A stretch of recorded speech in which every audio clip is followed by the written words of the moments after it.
everyone, my name is Chelsea and welcome back to my channel. For today's video, we are talking about some new releases coming out in the last quarter of 2023.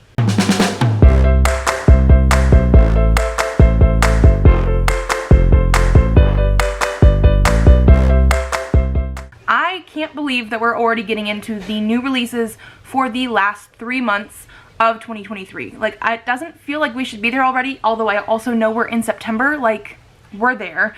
We're going to be talking about books coming out in October, November, and December for this year. I have like 37 or 38 books here that I want to talk about. I think I actually had an extra one that I had on this list the other day, but it has been pushed back into like March of 2024. So that's something I like literally was there one day, gone the next. But yeah, I have almost 40 titles, which feels like a lot for the end of the year. Apparently a lot of things are coming out that I'm excited for, even though usually it slows down around the holiday season. So let's jump into it because, like I said, I have like 30 something, almost 40 books to share with you. Starting with a book coming out on October 1st, we have How Cats Say I Love You by Guy Brown, and the illustrator is Davide Ortu. This is going to be a children's picture book, and it says, cats have a lot to say. Just like people, cats share their feelings in all sorts of ways. It's up to us to uncover what our furry friends are trying to tell us. Are they gently purring or curiously crouching? Is their tail straight or swishing? Featuring a diverse cast of kids and cats from all over the world, this social emotional learning book models empathy and compassion. Young readers will learn to look for the different ways their friends, human and feline alike, share their feelings. We've been dealing a lot with like trying to figure out feelings and stuff for Presley, like being able to identify them in himself. So I think this would be really good, and of course, I love cats. There was also one book coming out on October 2nd, which is Within the Hollow Heart by Melissa Wright. It says, a hero in need of saving, a curse no kiss can break, the bargain that brings them together and might bring down the kingdom.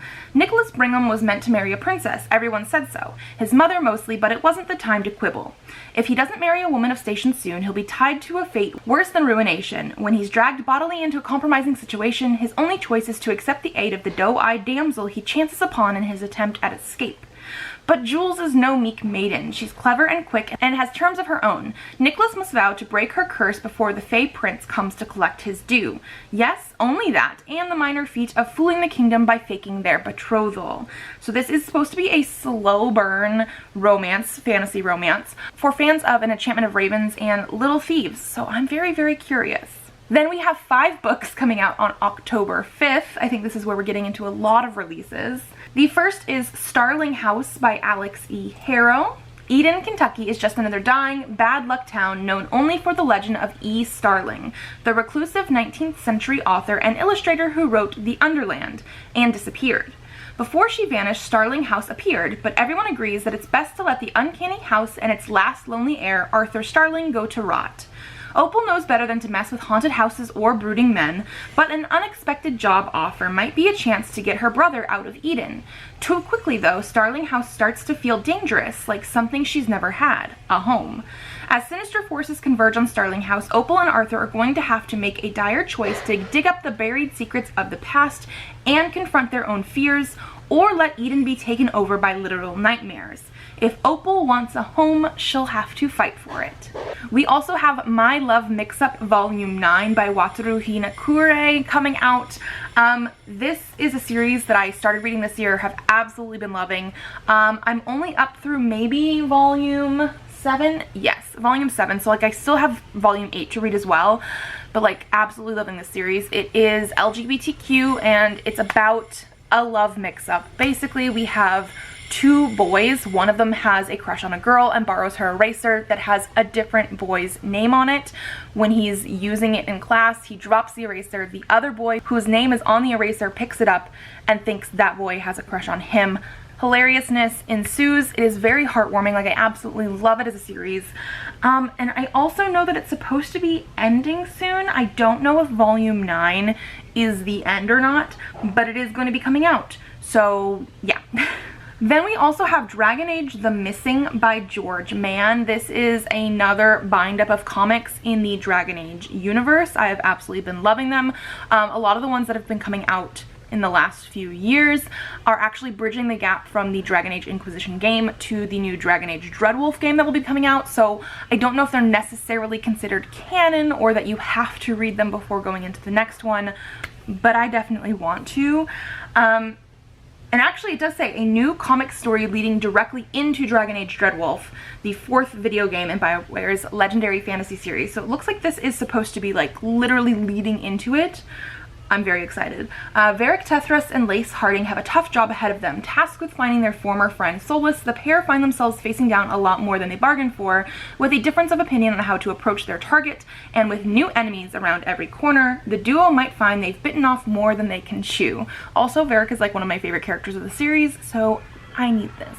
Then we also have Out There Screaming, an anthology of new black horror by Jordan Peele, or I should say he edits it. Obviously there's going to be a whole lot of other authors. Who do we have here? We have Aaron E. Adams, Violet Allen, Leslie Nenka Arima. I'm so sorry. I'm probably definitely going to be mispronouncing some of these names and I need to look those up. Maurice Broadus, Cheska Burke, P. Jelly Clark, Ezra Clayton Daniels, Tanana Reeve Dew, Nalo Hopkinson, N.K. Jemison, Justin C. Key, L.D. Lewis, Nettie Okorafor, Tochi Onyebuchi, Rebecca Roanhorse, Nicole D. Sconiers, I'm so sorry, Rion Millikar Scott, Terrence Taylor, and Cadwell Turnbull. And so this is going to be an anthology horror collection. And it says, it's a groundbreaking anthology of all new stories of black horror exploring not only the terrors of the supernatural, but the chilling reality of injustice that haunts our nation. A cop begins seeing huge blinking eyes where the headlights of cars should be that tell him who to pull over. 2 freedom riders take a bus ride that leaves them stranded on a lonely road in Alabama where several unsettling somethings await them. A young girl dives into the depths of the earth in search of the demon that killed her parents. These are just a few of the worlds of Out There Screaming, the new anthology collection. I am very, very interested in this. I actually have an arc of this that I want to read like as soon as possible. So yes, I also just really love the cover. And then finally for this date, we have After the Forest by Kel Woods. This is an enchanting fantasy debut apparently. Ginger, Honey, Cinnamon, Flower. 20 years after the witch in the gingerbread house, Greta and Hans are struggling to get by. Their mother and stepmother are long dead, Hans is deeply in debt from gambling, and the countryside lies in ruins, its people starving in the aftermath of a brutal war. Greta has a secret. The witch's grimoire secreted away and whispering in Greta's ear for the past 2 decades. And the recipe inside that makes the best gingerbread you've ever tasted. As long as she can bake, Greta can keep her small family afloat. But in a village full of superstition, Greta and her mysteriously addictive gingerbread, not to mention the rumors about her childhood misadventures, is a source of gossip and suspicion. And now, dark magic is returning to the woods and Greta's magic. Magic she is still trying to understand may be the only thing that can save her, if it doesn't kill her first. Then, moving on to October 10th, we actually have 6 books coming out on this date. The first is The Night Hunt by Alexandra Christo. This is the same author as To Kill a Kingdom, which I really, really enjoyed, which is why I'm interested in this one. Atia is a monster who feeds on fear. As the last of her kind, she hides in the shadows of the world to escape the wrath of the unpredictable gods. Silas is a herald, carrying messages and ferrying the dead as punishment for a past he can't remember. Stripped of his true name, he yearns to recover his identity. Atia would never dream of allying with someone like him, but when she breaks a sacred law and the gods send monsters to hunt her, Silas offers an irresistible deal. He'll help avenge her family and take on the gods who now hunt her if she helps him break his curse and restore his humanity. All they need to do is kill 3 powerful creatures, a vampire, a banshee, and one of the very gods who destroyed both their lives. Only together can they finally rewrite their destinies. I do understand that this is going to be different than To Kill a Kingdom, which was just basically like a Little Mermaid retelling-ish sort of thing. But I'm very curious. Then we also have Swordcatcher by Cassandra Clare. This is going to be Cassandra Clare's like debut adult fantasy. I know technically we had the like Red Scrolls of Magic sort of stuff that was skewing adult, but it was co-written with Leslie Chu, so I'm very curious about this, especially since it's not part of the Shadowhunter world. In the vibrant city-state of Castellane, the richest of nobles and the most debauched of criminals have one thing in common, the common search for wealth, power, and the next hedonistic thrill. Kel is an orphan, stolen from the life he knew to become the Swordcatcher, the body double of a royal heir, Prince Connor Aurelian. He has been raised alongside the prince, trained in every aspect of combat and statecraft. He and Connor are close as brothers, but Cal knows he has one destiny: to die for Connor. No other future is possible. Lynn Castor is one of the Ashkar, a small community who still possesses magical abilities. By law, they must live behind walls in the city, but Lynn, a physician, ventures out to tend to the sick and dying of Castellane. Despite her skills, she cannot heal her best friend Miriam without access to forbidden knowledge. After a failed assassination attempt brings Lynn and Cal together, they are drawn into the web of the mysterious Ragpicker King, the criminal ruler of Castellane's underworld. He offers them each what they want most, but as they descend into the world of intrigue and shadows, they discover a conspiracy of corruption that reaches from the darkest gutters of Castellane to the highest tower of its palaces.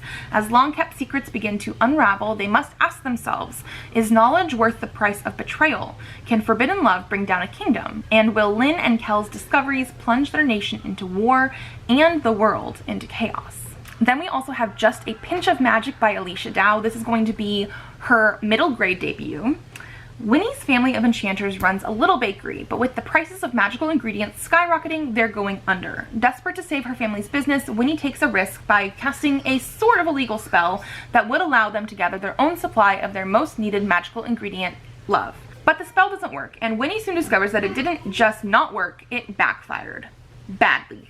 Now the whole town is in danger, and the Enchantment Bureau is sniffing around for whoever casted the wayward spell. It's just been Cal and her dad for as long as she can remember. They've weathered everything together, including Cal's mental health struggles.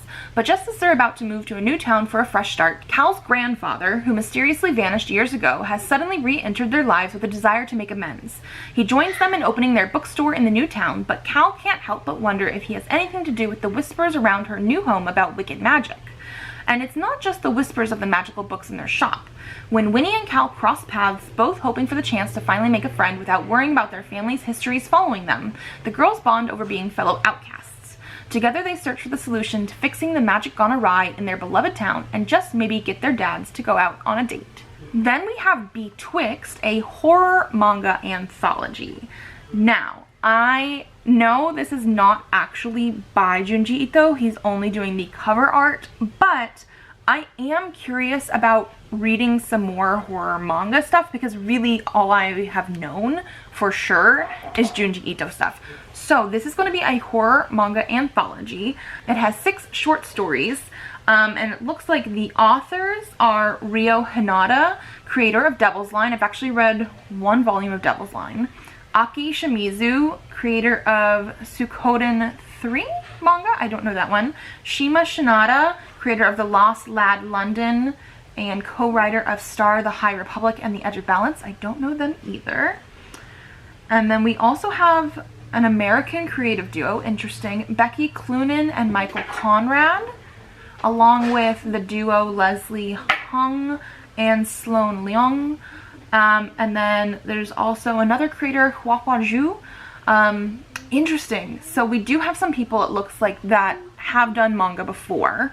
I've only read from 1 person in this entire list.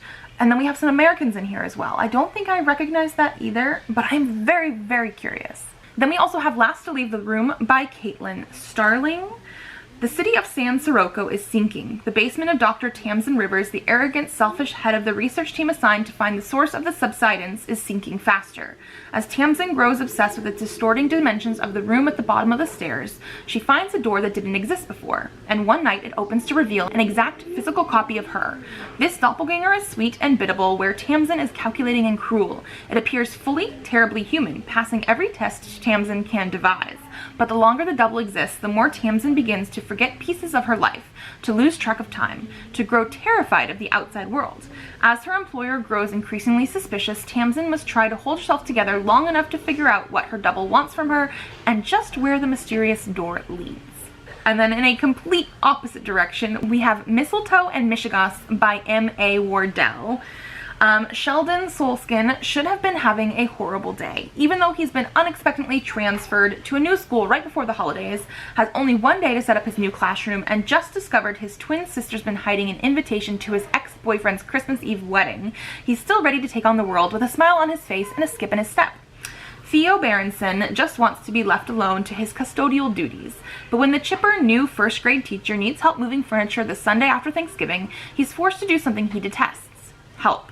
To make matters worse, Theo's overbearing parents are coming for Hanukkah in a few weeks, and he's told them he has a boyfriend, except he doesn't, because who would want to date an oaf like Theo? Working together, these opposites discover they might be able to help each other out. Agreeing to be each other's dates, they become friends as they practice for their upcoming events. But when all the rehearsing starts feeling a little too real and both men's pasts come roaring back to haunt them, will they be able to pull off the ultimate holiday masquerade?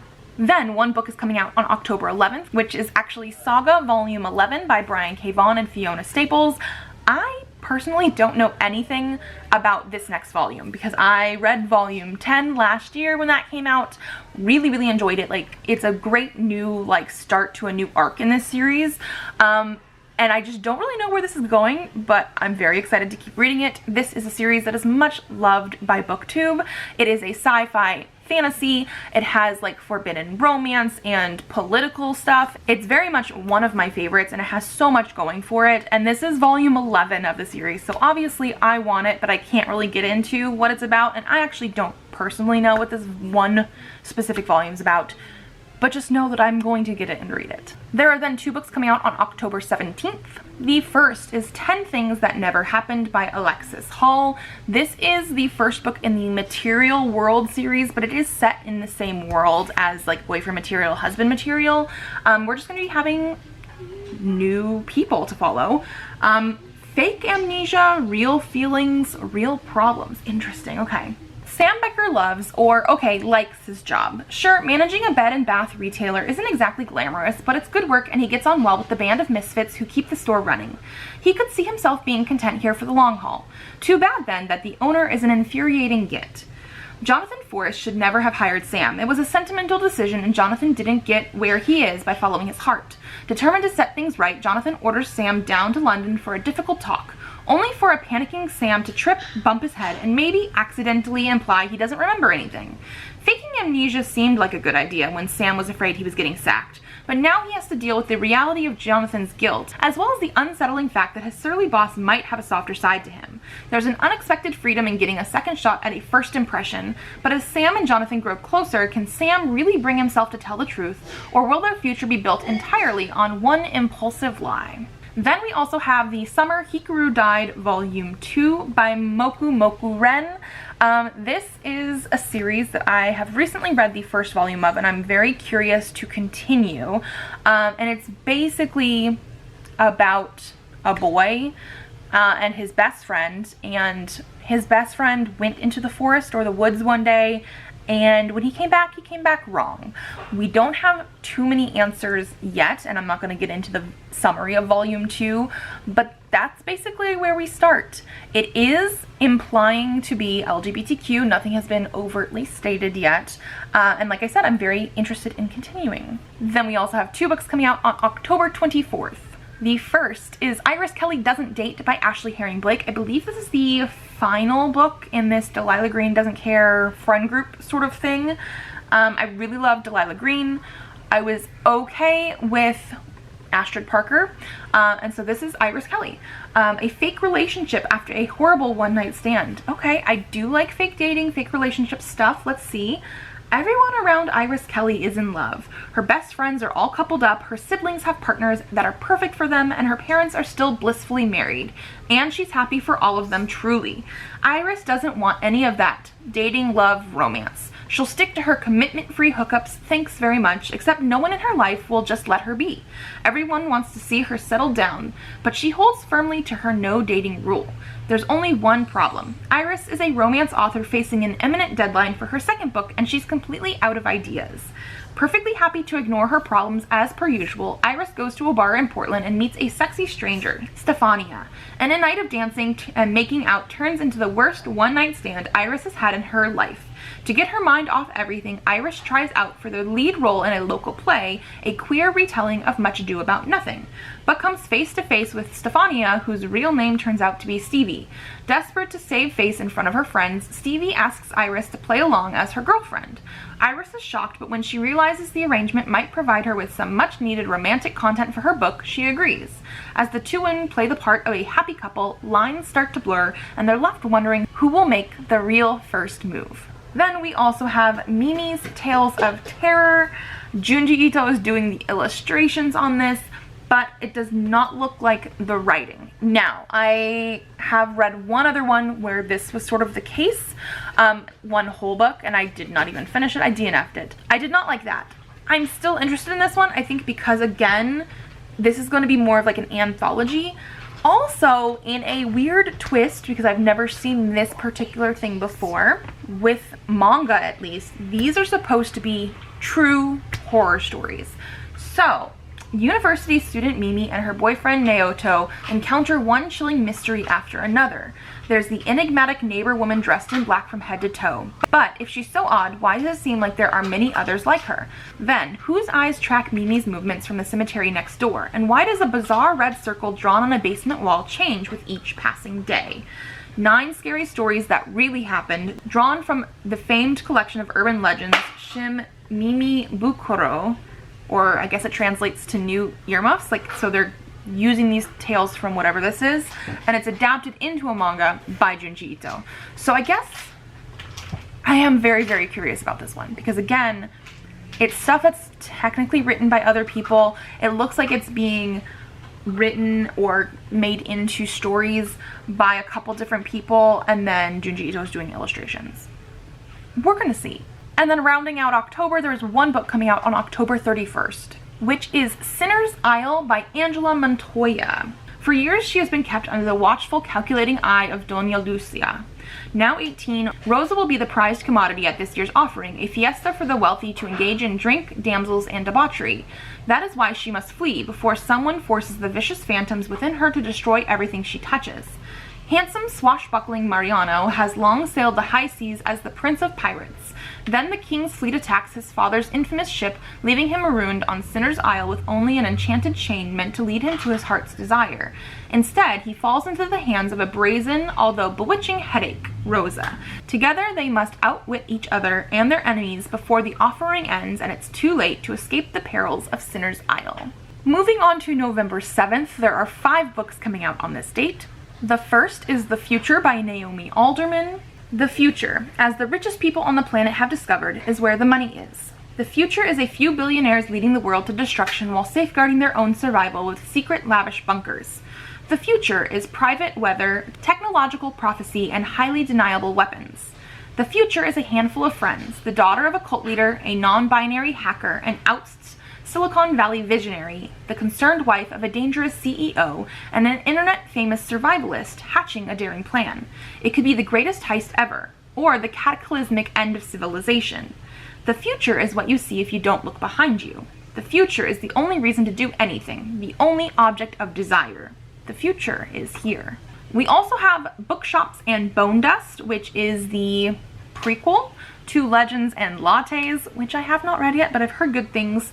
And so this is just going to be the prequel to that. Viv's career with the notorious mercenary company Rockham's Ravens isn't going as planned. Wounded during the hunt for a powerful necromancer, she's packed off against her will to recuperate in the sleepy beach town of Merc, so far from the action that she worries she'll never be able to return to it. What's a thwarted soldier of fortune to do? Spending her hours at a beleaguered bookshop in the company of its foul-mouthed proprietor is the last thing Viv would have predicted, but it may be both exactly what she needs and the seed of the changes she couldn't possibly imagine. Still, adventure isn't all that far away. A suspicious traveler in gray, a gnome with a chip on her shoulder, a summer fling, and an improbable number of skeletons prove Merc to be more eventful than Viv could have ever expected. We also have the Rom Con by Devin Daniels. After a particularly brutal breakup, Cassidy Sutton has had it with dating. So when her grandmother gives her a 1950s dating guide entitled 125 Tips to Hook a Husband, she decides to turn the retro advice into an ironic what not to do article for Siren, the popular online women's publication she writes for. And who better to secretly test the old-fashioned tips on than Jack Bradford, chauvinistic creator of rival men's site Brawler. She'll write an article that will entertain female readers everywhere and embarrass their sexist nemesis at the same time. 2 birds, 1 stone. But her perfect plan soon proves to be anything but. Those vintage courtship tips Cassidy was so quick to poke fun at, they actually seem to work, calling her most closely held beliefs into question. Even worse, Jack isn't falling for any of her tricks, and it's not long before their fake relationship starts to feel like the realest one of her life. As her cat and mouse game starts to spiral out of control, Cassidy has to decide if she's playing to win or if she's willing to lose it all for love. So obviously this does sound like a How to Lose a Guy in 10 Days sort of inspired thing. I'm very interested. We also have Check and Mate by Ali Hazelwood. This is going to be her young adult debut. Mallory Greenleaf is done with chess. Every move counts nowadays. After the sport led to the destruction of her family 4 years earlier, Mallory's focus is on her mom, her sisters, and the dead-end job that keeps the lights on. That is until she begrudgingly agrees to play in one last charity tournament and inadvertently wipes the board with notorious king killer Nolan Sawyer, current world champion and reigning bad boy of chess. Nolan's loss to an unknown rookie shocks everyone. What's even more confusing, his desire to cross pawns again. What kind of gambit is Nolan playing? The smart move would be to walk away, resign, game over. But Mallory's victory opens the door to sorely needed cash prizes, and despite everything, she can't help feeling drawn to the enigmatic strategist. As she rockets up the ranks, Mallory struggles to keep her family safely separated from the game that wrecked it in the first place. And as her love for the sport she so desperately wanted to hate begins to rekindle, Mallory quickly realizes that the games aren't only on the board. The spotlight is brighter than she ever imagined, and the competition can be fiercely attractive and intelligent and infuriating. And then we also have Keeper of the Lost Cities, the graphic novel. The first graphic novel. Part 1, Volume 1, I don't know. It's a long title to say that the Keeper of the Lost Cities series, which I absolutely love, is getting a graphic novel adaptation, and I'm very curious and sort of want it. I am currently still reading through the Keeper of the Lost Cities series. I absolutely do love it, but I sort of want this too. You know what I mean? Keeper of the Lost Cities is a middle grade fantasy series about a girl named Sophie who finds out that she is not actually human, she's an elf, and goes on magical adventures. There's magical creatures. Each book gets more and more involved with stuff, and this is obviously the adaptation of part of the first book. I have a feeling this is not going to be the entire first novel because those things are long, like over 400, almost 500 pages long. But yeah, I want this. Then moving on to November 14th, there are 6 books coming out on this date. The first is Artifacts of an Ex by Jennifer Chen. When Chloe Chang gets dumped via USPS after moving across the country from NYC to LA, her first instinct is to throw her box of memories in the garbage. Instead, she starts buying other teenagers' breakup boxes to create an art exhibit, Artifacts. Opening night is going great until she spots Daniel Quack illicitly filming his best friend's reaction to his ex's box. When she tries to stop him, an intense discussion ends up launching a creative partnership and friendship, and a major crush for Chloe. There's just one problem. Daniel is dead set on not being another rebound. 5 times he's been the guy who makes the girl he's dating realize they want to get back with their ex, and he refuses for there to be a 6th. She insists she's over her ex, but when he shows up unexpectedly with his new girlfriend, it turns out Daniel is right. She isn't ready for a new relationship. She throws herself into making Artifacts successful, but flashy influencers threaten her original vision of the exhibit. To create the exhibit she always wanted, Chloe needs to go back to basics, learn to work with artists in a more collaborative way, and discover what love can be. Only then will she convince Daniel she's truly ready for everything they could be to one another. We also have Calamity by Constance Faye. This does look like it's going to be a debut novel for the author as well as the publisher. I think this is like an imprint of some other publisher. Interesting. And it says it's actually an interstellar romance and sci-fi adventure perfect for fans of Firefly and Alona Andrews. I've never read Alona Andrews, but like Firefly, you got me. She's got a ramshackle spaceship, a misfit crew, and a big problem with its sexy newest member. Temperance Reed, banished from the wealthy and dangerous 15 families, just wants to keep her crew together after their feckless captain ran off with the intern, but she's drowning in debt, and revolutionary new engine technology is about to make her beloved ship obsolete. Enter Arcadio Escajeda, second child of the terrifying Escajeda family. He's the thorn in Temper's side as they're set off on a scouting mission on the backwater desert planet of Herschel 2. They throw sparks every time they meet, but Temper's suspicions of his ulterior motives only serve to fuel the flames between them. Despite volcanic eruptions, secret cultists, and deadly galactic fighters, the greatest threat on this mission may be to Temper's heart. And then we also have Rom Con. I keep getting this not exactly mixed up with the Rom Con, but we have Rom Con instead of rom-com, and then we have Mom Com instead of rom-com. It's a little bit of a tongue twister. And this is going to be by Adriana Mather. I've only read young adult stuff by Adriana Mather, so I don't know if this is a debut adult thing or not, but I am curious. Maddie DeLuca is coming home for the holidays with her 9-year-old son, only it's not the triumphant return she might have hoped for. She recently broke down on a reality TV baking show, letting the entire country know she feels like a colossal failure, and she can be certain her mother will remind her of all the ways she hasn't lived up to expectations over the years. 10 years ago, all Maddie dreamt was of running her father's beloved bakery in their tiny coastal town of Haverberry Cove, Maine? I'm so sorry, I'm bad with geography, and that's not even it. It's state codes. It's MA. Ignore me. Her best friend Wilder Buenaventura had his own dream, a life with Maddie, and for one brilliant moment when they were 17, those dreams collided. They baked together, they loved each other insatiably, but like a fallen souffle, their relationship imploded, taking their lifelong friendship with it. If she had her way, Maddie would have stayed in California, hiding her head in its beautiful white sands. But at her mother's request, she has returned to her hometown to help deal with an urgent matter concerning her father's will and his nostalgia-filled bakery. What Maddie doesn't know is that this issue also mysteriously involves the one person she spent forever trying to forget, Wilder. Now she finds herself forced to make an impossible decision, give up her father's bakery and her lifelong dream, or find a way to coexist with Wilder without murdering him with a cookie cutter. Then we also have Wish of the Wicked by Danielle Page. It says that she is putting a dark spin on fairy godmothers in a new YA series. So for centuries, the enchanted members of the Entente have worked in tandem with the three fates, the present, the past, and the future, to maintain destiny across the 13 queendoms. But when Queen Margaret learns of her untimely demise from Hecate, fate of the future, Margaret burns Hecate at the stake and decrees death to all Entente in order to live forever. But some survive, including 16-year-old Pharaoh, who hatches a dangerous plan to seek revenge. Along the way, she finds herself falling for the one person who could ruin everything.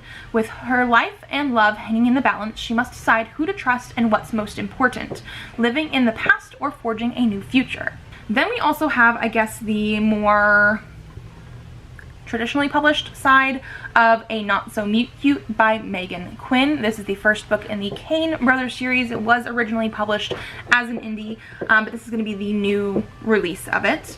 How did you two meet? It's the quintessential question asked to every couple, and the answer is usually some bubbly, lovey-dovey tale of being struck in the bum by Cupid's arrow. But Lottie Gardner's Meet Cute was a little different. She was trolling a wealthy neighborhood in Beverly Hills, searching for someone to take her as his bride, you know, to make the arch nemesis who just fired her jealous.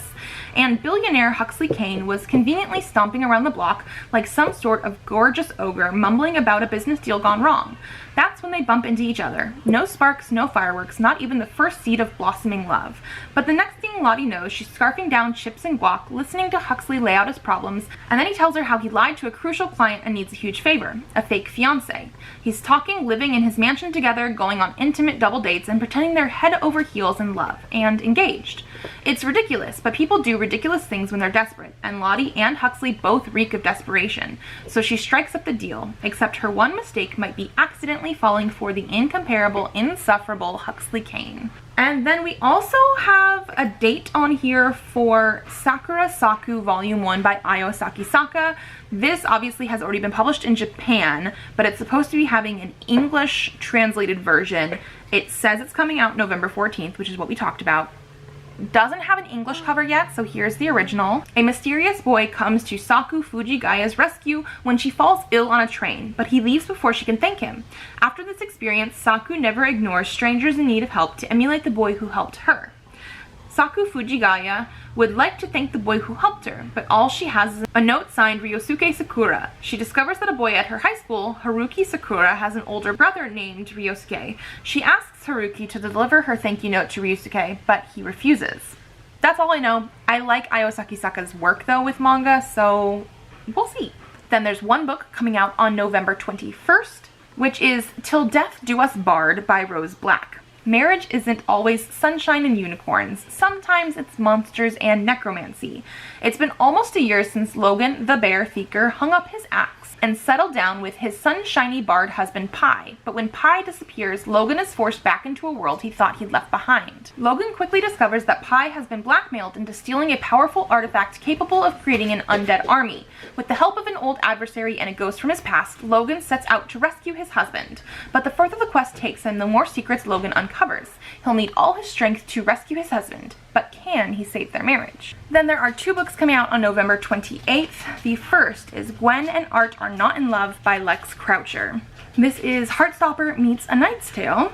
It's been hundreds of years since King Arthur's reign. His descendant, Arthur, a future lord and general gadabout, has been betrothed to Gwendolen, the quick-witted, short-tempered princess of England since birth. The only thing they can agree on is that they despise each other. They're forced to spend the summer together at Camelot in the run-up to their nuptials, and within 24 hours, Gwen has discovered Arthur kissing a boy, and Arthur has gone digging for Gwen's childhood diary and found confessions about her crush on the kingdom's only lady knight, Bridget Leclerc. Realizing they might make better allies than enemies, Gwen and Art make a reluctant pact to cover for each other, and as things heat up at the annual royal tournament, Gwen is swept off her feet by her knight, and Arthur takes an interest in Gwen's royal brother. And then we also have For Never and Always by Helena Greer. Hannah Rosenstein should be After a Lonely... Guys, I've been trying to edit these as best I can. The summaries lately on Goodreads have been horrible for dropping words so that things don't make sense. This literally says, Hannah Rosenstein should be after a lonely childhood of traipsing all around the world. She has finally come home as the co-owner of Destination Inn Kerrigan's all year. There's something missing near the beginning of that sentence. We're just going to continue. But her thoughts keep coming back to Levi Blue, her first love, worst heartbreak, and now, thanks to her great-aunt's meddling will, absentee business partner. When Levi left Kerrigan's, he had good intentions. As the queer son of the inn's cook and groundskeeper, he never quite fit in their small town and desperately wanted to prove himself. Now that he's a celebrity chef, he's ready to come home and make amends. Only his return goes nothing like his... It's missing more stuff. Only his return goes nothing like his family's angry with him, his best friend is dating his nemesis, and Hannah just wants him to leave again. Like, it's still missing things. Okay. Levi sees his chance when a VIP bride agrees to book Kerrigan's if he's the chef. He'll happily cook for the wedding, and in exchange, Hannah will give him 5 dates to win her back. Only Hannah doesn't trust this new Levi, and Levi's coming to realize Hannah's grown too. But if they find the courage to learn from the past, they might just discover the love of your life is worth waiting for. I do still want to read this, but the summary is horrible. Moving into December, we have 3 books coming out on December 5th. The first is Second Chances in Newport Stephen by T.J. Alexander. Eli Ward hasn't been back to his suffocating hometown of Newport Stephen, Florida in ages. Post-transition and sober, he's a completely different person from the one who left years ago. But when a scandal threatens his career as a TV writer and comedian, he has no choice but to return home for the holidays. He can only hope he'll survive his boisterous, loving, but often misguided family and hide the fact that his dream of comedy success has become a nightmare. Just when he thinks this trip couldn't get any worse, Eli bumps into his high school ex, Nick Wu, who's somehow hotter than ever. Divorced and in his 40s, Nick's world revolves around his father, his daughter, and his job. But even a busy life can't keep him from being intrigued by the reappearance of Eli. Against the backdrop of one weird Floridian Christmas, the two must decide whether to leave the past in the past or move on together. I'm very interested by this one because it's like a second chance romance, but like before and after a full-on transition. Like, I am so excited. Then we also have This Spells Love by Kate Robb. Reeling from a recent breakup, a young woman tries to heal heartbreak with a spell, only to wake up in an alternate reality where she's lost more than she wished for. In this witty, whimsical friends to lovers debut rom-com. It's hitting all the notes for me. Once lovers, now enemies, soon to be strangers with some memories, this love cleanse will rid you of your woes. When Gemma Wild gets dumped by her long-term boyfriend, she reacts the way any reasonable 28-year-old would, by getting drunk with her sister, kooky aunt, and best friend Dax, and performing a love-cleansing spell to forget all about her ex. Sure, it sounds a little crazy, but nothing else has worked, so why not try it? They follow the instructions, complete with an absolutely platonic kiss from Dax to seal the deal, and Gemma falls asleep in a margarita haze thinking nothing of it. But when she wakes up, she realizes that the spell has worked. Not only has she never dated her ex, her life looks completely different, and spoiler alert, the grass is not always greener in the alternate reality. The worst part of all, Dax has no idea who she is. To get back to her old life, Gemma must reverse the spell before the next full moon. That means she has 1 month to convince a now near stranger Dax to become friends with her in order to get his kiss. But as Emma carries out her plans, she finds herself falling for him and begins to wonder whether she even wants to go back to the way things were. And then we also have Technically Yours by Denise Williams. Pearl Harris has learned the hard way to be careful in work and in love. When she is appointed acting director of Our Code, a nonprofit aimed at inspiring high schoolers to code, she has a chance to make lasting change for the organization, but a scandal has put their reputation at risk. Further complicating matters, Pearl didn't expect the one man she hasn't stopped thinking about in 7 years to be the newest member of her board of directors. Cord Matthews fell for Pearl when they met in an elevator 7 years ago. She's just his type, smart, capable, and makes him laugh. But when she broke his heart, he decided love wasn't for him. After 5 years with no contact, their connection is immediate despite the many roadblocks in their way, and Cord must consider breaking his ban on serious relationships. But going public with a romance between them might derail Pearl's career and the progress she made at Our Code. Pearl and Cord both are hesitant to trust their feelings and take a risk as they grow closer, but it becomes impossible to keep ignoring the electricity between them. Cord is a skilled programmer, but a workplace romance might spell disaster for both of them, and love isn't easily debugged. Then we have one book coming out on December 7th, which is going to be Heartstopper Volume 5 by Alice Oseman. I think this is supposed to be the last Heartstopper volume total, and it was originally supposed to come out earlier this year, and it's gotten pushed back. I'm still hoping that it comes out this year, like December, obviously.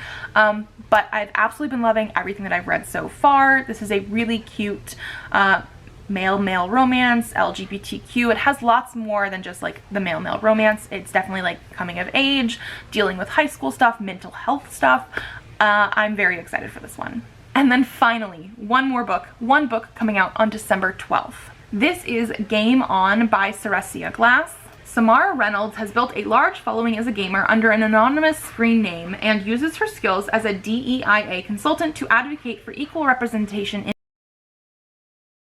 When she posted a video critiquing the popular game Legends Fall, she knew she'd get a reaction from her fans, but the video leads to hundreds of female gamers critiquing the game and its company, Artemis Games. The only thing more unexpected than starting an online movement is getting a job offer from the handsome CEO of Artemis. Aaron Galanis has been on a mission to get his company certified to create gaming content for people with disabilities. When he sees Artemis trending online for all the wrong reasons, he's determined to right his wrongs and offers the creator a mea culpa, as well as a job offer to overhaul the character options in Legends Fall. Working together turns Aaron and Samara from adversaries into allies, allies into friends, and after that, something more. But once the relationship goes public, will Aaron and Samara be able to weather the storm and fight for their happy ending, or is it game over? Okay. That's the last one, I promise. This was a very long video to film. I don't know what is going on with some of the summaries on Goodreads, because there have been more than what I showed you here of things just being a little bit weird. But those are the books that I'm excited for coming out in the last 3 months of the year. Let me know if I missed any of your ones that you're very excited for, because again, my TBR is always growing and I would never say no to more book recommendations. And if you like this video, give it a thumbs up to let me know. Subscribe to this channel if you'd like to see more videos. I do have videos coming out on Tuesdays and Thursdays, so I will see you then. Bye. Presley had to show you. He made this pizza in preschool. A few days ago actually, and he is just still loving it. Good job.